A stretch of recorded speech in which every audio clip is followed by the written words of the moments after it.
एक बार फिर से स्वागत है आप लोगों का यूनिक स्टडी पॉइंट चैनल पे, जहाँ पे हम लोग कवर कर रहे हैं अपना डीसी मशीन का रिवीजन कोर्स।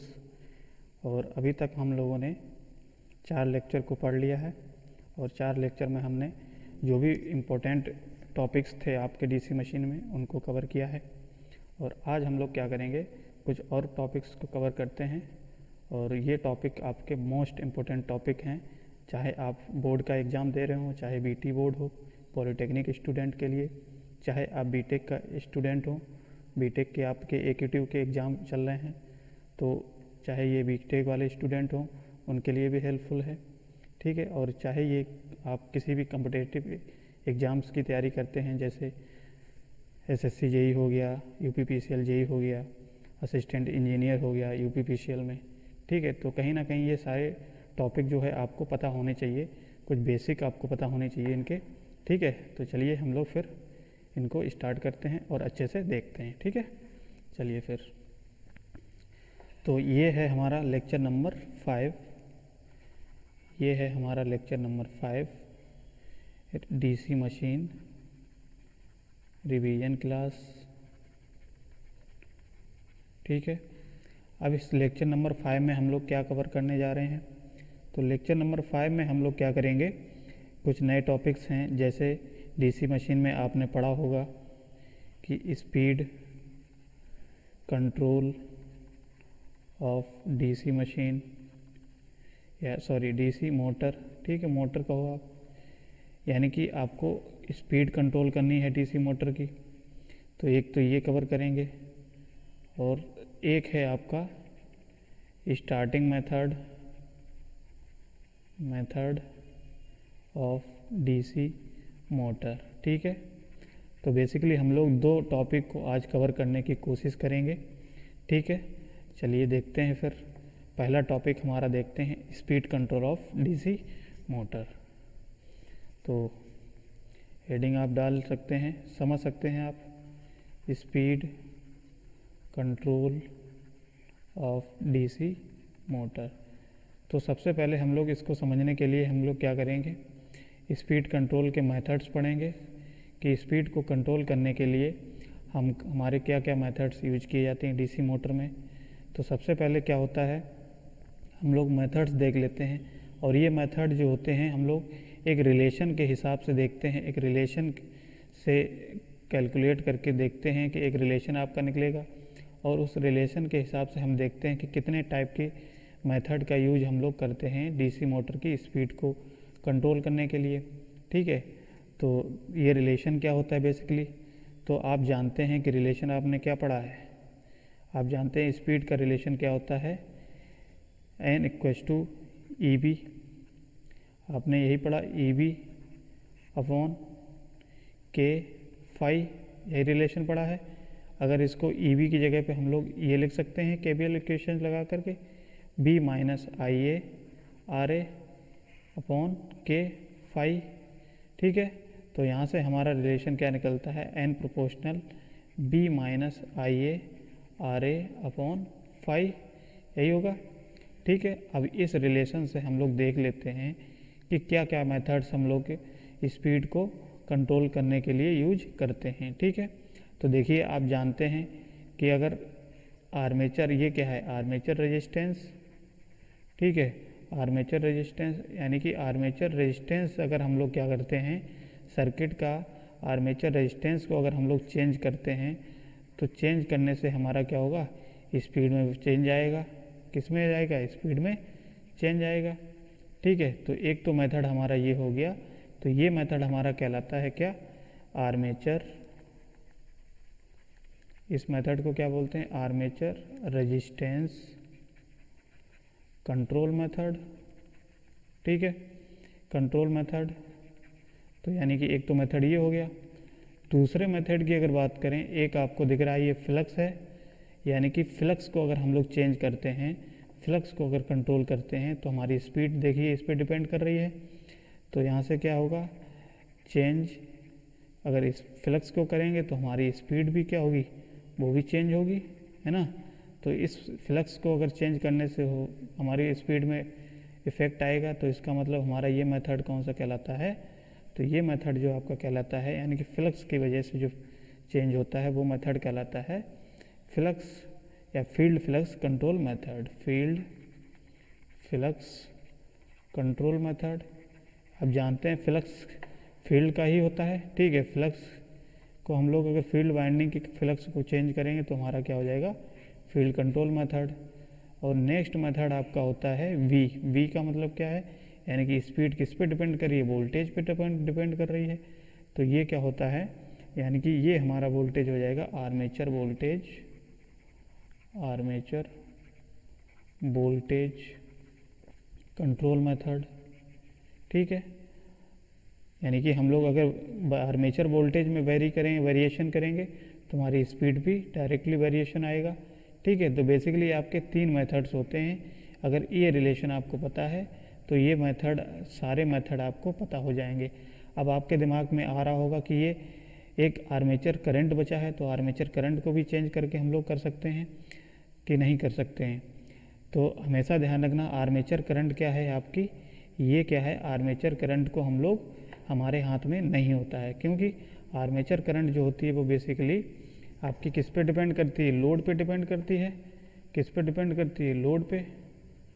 और ये हम जानते हैं कि लोड जो होता है वो किस पे हम लोग डिपेंड, लोड वेरी करता है, यानी कि ये हम लोग लोड को चेंज इस तरीके से कहते हैं कि लोड को हम लोग, लोड के हिसाब से हमारी आर्मेचर करंट होती है, तो हमारा इस पे कोई कंट्रोल नहीं होता है। इसलिए हम लोग क्या करते हैं, बेसिकली ये 3 मेथड का यूज करके स्पीड कंट्रोल को चेंज किया जाता है, ठीक है। तो कौन कौन से मेथड हो जाएंगे, जैसे कि हमने लिखा, पहला मेथड हो जाएगा आपका आर्मेचर रेजिस्टेंस कंट्रोल मेथड। दूसरा मेथड हमने देखा क्या होगा, फील्ड फ्लक्स कंट्रोल। और थर्ड मेथड हमने क्या देखा, थर्ड कंट्रोल है हमारा आर्मेचर वोल्टेज कंट्रोल, ठीक है। तो बेसिकली हमेशा ध्यान रखना, जब भी स्पीड कंट्रोल की बात आती है डीसी मोटर की, तो उसके हम लोग क्या करते हैं, इन 3 मेथड का यूज करते हैं, ठीक है। हमेशा याद रखना, इन 3 मेथड का यूज करते हैं। और ये तीनों मेथड को हमने कैसे देखा, एक रिलेशन के हिसाब से हमने वहाँ से इन तीनों मेथड का वेरिएशन करके और इन तीनों मेथड का यूज हमने देख लिया। अब हम लोग बात करते हैं इन्हीं तीनों मेथड को बारी बारी से समझने की कोशिश करते हैं, और इन मेथड में क्या होता है, कैसे तरीके से हम लोग स्पीड को कंट्रोल करते हैं, चलिए देख लेते हैं। तो पहला अगर हम लोग बात करें सबसे पहले मेथड की, आपने देखा है क्या है, आर्मेचर रेजिस्टेंस कंट्रोल मेथड। तो बेसिकली इस मेथड में क्या होता है, जैसा कि इसके नाम से पता चल रहा है कि हमको आर्मेचर रेजिस्टेंस को वेरी करना है। आर्मेचर जो होता है सर्किट, उस सर्किट में रेजिस्टेंस लगा करके उसको चेंज करना है, ठीक है। तो सबसे पहले इसका हम लोग क्या करते हैं, एक सर्किट डायग्राम बना लेते हैं। तो आप जानते हैं डीसी मोटर में, तो डीसी मोटर चाहे आपका सीरीज मोटर हो चाहे आप शंट मोटर हो, दोनों के स्पीड को चेंज कर सकते हैं, दोनों के स्पीड को कंट्रोल कर सकते हैं। तो सबसे पहले हम लोग बात कर लेते हैं अपने शंट मोटर की। किसकी, शंट मोटर की। तो शंट मोटर के केस में हम लोग क्या करते हैं, इस आर्मेचर रेजिस्टेंस कंट्रोल मेथड के लिए एक इक्विवेलेंट डायग्राम बना लेते हैं, ठीक है। तो डायग्राम कैसे बनेगा, देखिए। सबसे पहले आप जानते हैं हम लोग क्या करते हैं, इस तरीके से ये एक शंट वाइंडिंग है, और यहाँ पे आप जानते हैं ये हमारा है आर्मेचर। देखिए ये आर्मेचर हमने बना लिया, और इस आर्मेचर के ही हमने क्या दिया, सीरीज में एक रेजिस्टेंस लगा दिया, ठीक है। ये क्या है, एक आर्मेचर रेजिस्टेंस, सीरीज में हमने क्या लगा दिया, एक एक्सटर्नल रेजिस्टेंस लगा दिया, टाइपिंग कर दी। ये क्या है, आर एक्सटर्नल, ठीक है। और ये आप देख रहे हो कि ये हमारा क्या हो जाएगा, डीसी शंट मोटर है, ठीक है, यही होता है।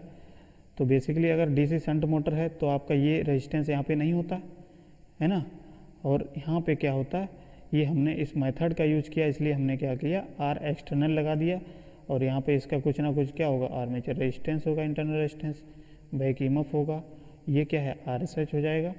और इसमें जो करंट जाएगी आप जानते हैं इसमें कौन सी करंट जाएगी, ISH शंट करंट, ठीक है। और इसमें करंट कौन सी जाएगी, आर्मेचर रेजिस्टेंस करंट, ठीक है। ये तो सर्किट हो गया। अब इसमें हम लोग क्या करते हैं, सपोज करिए हम जानते हैं कि स्पीड का रिलेशन हम लोगों ने देखा क्या है, n equals to n proportional कह सकते हो B minus IA RA upon phi. अब आप जानते हैं कि DC शंट मोटर है, तो DC शंट मोटर के केस में हम जानते हैं फ्लक्स हमारा क्या होता है, ऑलमोस्ट कांस्टेंट होता है, ठीक है। ये कांस्टेंट होगा तो हमारा यहाँ से रिलेशन क्या निकलेगा, B माइनस IA RA, यही निकलेगा कि नहीं। अब यानी कि हम लोग क्या करते हैं, इस रेजिस्टेंस को चेंज करते हैं। अब सपोज करिए जब हमारा मोटर रन कर रहा है नॉर्मल स्पीड पे, ठीक है, रनिंग कर रहा है, किससे रनिंग करता है, नॉर्मल स्पीड पे, ये मोटर है शंट मोटर। जब आप हमने किया, अगर आपको स्पीड को कंट्रोल करना है तो इस आर्मेचर रेजिस्टेंस में क्या करेंगे, इस आर्मेचर सर्किट में क्या करेंगे, एक एक्सटर्नल रेजिस्टेंस लगाएंगे। तो देखिए अगर हम लोग क्या किया, n प्रोपोर्शनल B माइनस यहाँ से IA और यहाँ पे आर्मेचर के सीरीज में ही देखिए ये सर्किट बनेगा, RA प्लस R एक्सटर्नल हो जाएगा कि नहीं, और ये हमने लगा दिया। तो अब हमारा क्या होगा, आप देख सकते हो कि ये जो होगा, यानी कि ये वैल्यू अगर आर्मेचर रेजिस्टेंस की हम लोग सबसे पहले R एक्सटर्नल की वैल्यू अगर 0 रखें तब तो हमारा रिलेशन क्या आ जाएगा, ये वाला रिलेशन आ जाएगा। यानी कि हमारा मोटर कैसे कर रहा है, नॉर्मल रनिंग कंडीशन में है, और अब आपको स्पीड को कंट्रोल करना है। तो स्पीड को कंट्रोल करने के लिए क्या किया हमने, आर्मेचर रेजिस्टेंस की वैल्यू कुछ रख दी, मान लिया 0.1 बढ़ा दिया या 0.2 बढ़ा दिया, ठीक है। तो इसका मतलब क्या है, ये वैल्यू पूरी हमारी बढ़ जाएगी, ये क्या होगी, ये वैल्यू बढ़ जाएगी। और ये वैल्यू जैसे ही बढ़ेगी तो हम जानते हैं कि ओवरऑल ये हमारा क्या होगा, ये क्या होगा हमारा कम हो जाएगा। और ये जब कम होगा तो हम जानते हैं हमारा ये ओवरऑल क्या हो जाएगा, B minus IA RA plus R external, यही है, ये हमारा पूरा क्या हो जाएगा, कम हो जाएगा।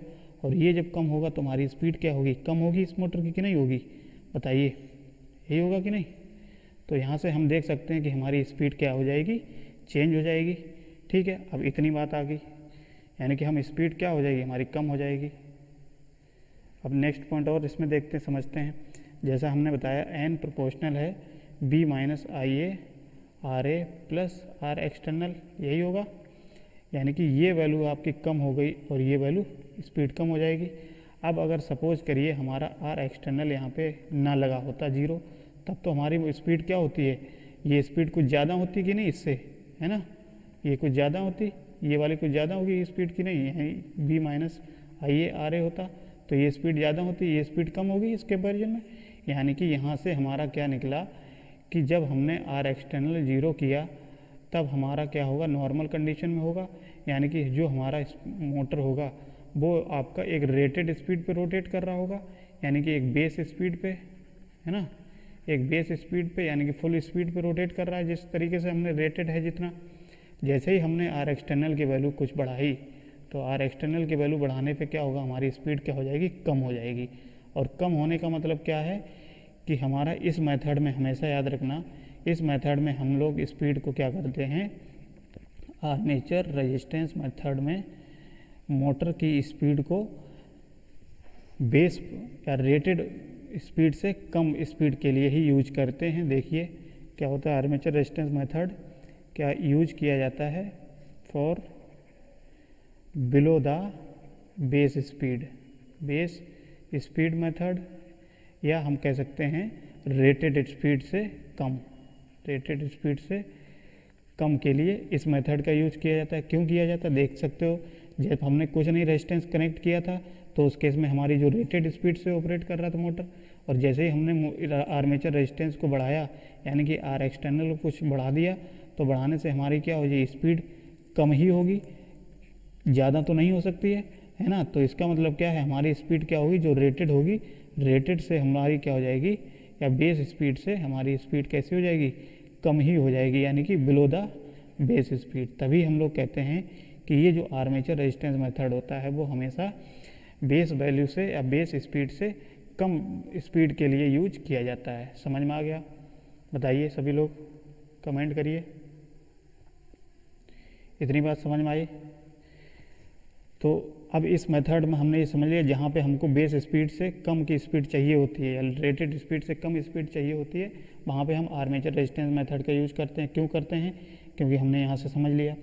अब हम लोग जानते हैं कि इस मेथड में हम सपोज करिए एक करेक्टरिस्टिक की बात करें, ठीक है। चलिए हम इसकी करेक्टरिस्टिक की बात कर लेते हैं, स्पीड और आर्मेचर, ये हमारी करेक्टरिस्टिक स्पीड और armature resistance, sorry armature current की, आर्मेचर करंट की। तो आप जानते हैं जब आपका नॉर्मल रेटेड स्पीड पे मोटर रन कर रहा था तब आपकी स्पीड इस तरीके से होती थी, कहीं ना कहीं इस तरीके से मान लिया यही होती है। और जैसे ही हमने क्या किया, आर एक्सटर्नल को ऐड किया, ठीक है। ये नॉर्मल क्या है, जब आपकी आर एक्सटर्नल 0 है, जब कुछ नहीं कनेक्ट किया तब तो आपकी स्पीड रेटेड स्पीड पे थी, ठीक है, रेटेड स्पीड पे।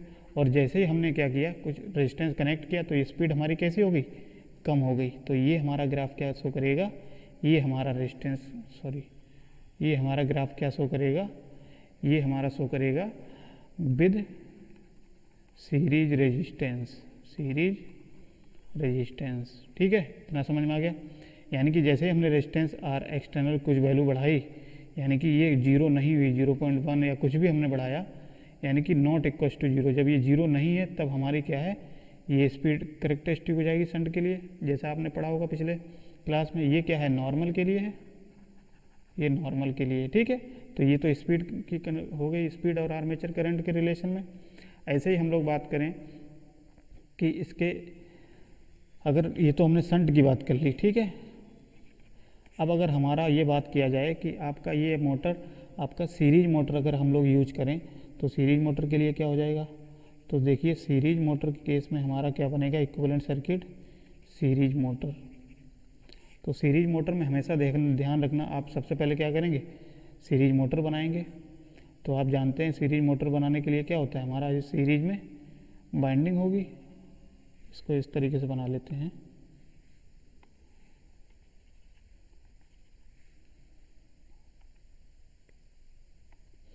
सीरीज मोटर की अगर हम लोग बात करें तो सीरीज मोटर में हम जानते हैं हमारी ये सीरीज बाइंडिंग होती है और एक आर्मेचर होता है, ठीक है, यही सीरीज मोटर हो गया। अब सीरीज मोटर में हम जानते हैं कि अगर हमको स्पीड कंट्रोल करनी है तो स्पीड को कंट्रोल करने के लिए हम लोग क्या करेंगे, एक एक्सटर्नल रेजिस्टेंस लगाएंगे उसके आर्मेचर की सीरीज में, जैसा कि हमने अभी शंट के केस में देखा। तो हमने क्या किया, एक रेजिस्टेंस लगा दिया, बाहरी रेजिस्टेंस, इस तरीके से हमने क्या किया, एक रेजिस्टेंस लगा दिया और इस रेजिस्टेंस को हमने क्या किया, इस तरीके से कनेक्ट कर दिया, ठीक है। ये रेजिस्टेंस को हमने इस तरीके से कनेक्ट कर दिया, ये कोई सप्लाई है बी, ठीक है। तो अब देखिए यहाँ से रेजिस्टेंस क्या है, आर एक्सटर्नल हमने लगा दिया। तो आर एक्सटर्नल रेजिस्टेंस से क्या होगा इस केस में, ये क्या है, आर ए सी है, ये करंट क्या होगी, आई ए सी। तो जब हमने यहाँ पे सप्लाई दी और सप्लाई में हमने करंट फ्लो की तो यहाँ से कुछ करंट जाएगी, तो करंट जाने से क्या होगा, हमारा ये कुछ ना कुछ अपोजिशन करेगा, यानी करंट को कम फ्लो कराएगा। तो कम करंट फ्लो कराने का मतलब क्या है, हमारी आर्मेचर करंट भी इक्वल होती है इसके केस में, तो ये करंट कम होगी, ठीक है। ये करंट कम होने का मतलब क्या है, हमारा वही चीज़ है, आर एक्सटर्नल बढ़ जाएगा जिससे रिलेशन से, जैसे B minus I A R A plus R external, यही बनेगा कि नहीं, इस तरीके से यहाँ पे R A plus R A C हो जाएगा जब आप इसको सॉल्व करेंगे, ठीक है।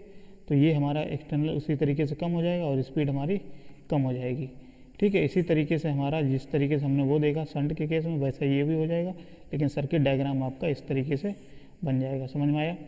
अब इसकी अगर करेक्टरिस्टिक की बात कर लेते हैं हम लोग, सीरीज मोटर के केस में हमने देखा कि करेक्टरिस्टिक कैसी होती है नॉर्मल के केस में, और जब हमने एक्सटर्नल रेजिस्टेंस लगा दिया तो उस केस में हमारी क्या बनेगी। तो आप जानते हैं ये क्या होता है हमारा स्पीड इस साइड, और इधर क्या होता है आर्मेचर करंट, ठीक है। और ये ग्राफ हमने देखा अगर सीरीज मोटर होता है तो सीरीज मोटर के केस में स्पीड और आर्मेचर करंट का रिलेशन क्या होता है, इस तरीके से ही करेक्टरिस्टिक बनती है, इस तरीके से, बताइए यही बनती है कि नहीं। तो ये करेक्टरिस्टिक बनी है। अब अगर हमने क्या किया, ये तो हमारी क्या होगी नॉर्मल के लिए हो गई, नॉर्मल जब आपका आर एक्सटर्नल 0 है, यानी कि कुछ नहीं कनेक्ट किया, और जैसे ही हमने क्या किया कुछ एक्सटर्नल रेजिस्टेंस लगाया सीरीज में आर्मेचर के, तो हम ये क्या हो जाएगा, स्पीड हमारी क्या हो जाएगी फिर, तो ये स्पीड हमारी किस तरीके से क्या होगी, ये हमारी स्पीड कम हो जाएगी, इस तरीके से क्या होगी, कम हो जाएगी। ठीक है, तो ये क्या है हमारा with series register. With series resistance के केस में क्या हो जाएगा, हमारा ये कैरेक्टरिस्टिक यानी कि स्पीड कम हो जाएगी। ठीक है, तो ये ग्राफ होता है सीरीज मोटर के लिए, और वो ग्राफ हमने बताया था आपको शंट मोटर के लिए। ठीक है, इतनी बात समझ में आ गई।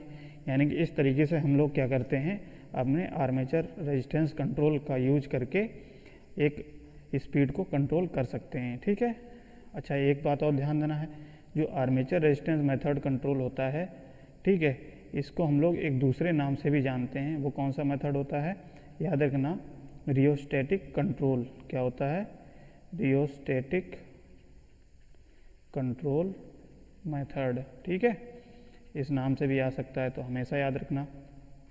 ठीक है, रियोस्टैटिक क्यों बोलते हैं, क्योंकि हम लोग एक आर एक्सटर्नल यूज कर रहे थे या लगा रहे थे सीरीज में मोटर की। ठीक है, आर्मेचर के सीरीज में लगा रहे थे, इसलिए क्या होता है हमारा रियोस्टैटिक बोला जाता है। ठीक है, इसको तो ये तो हमारी बात होगी आर्मेचर रेजिस्टेंस कंट्रोल मेथड की।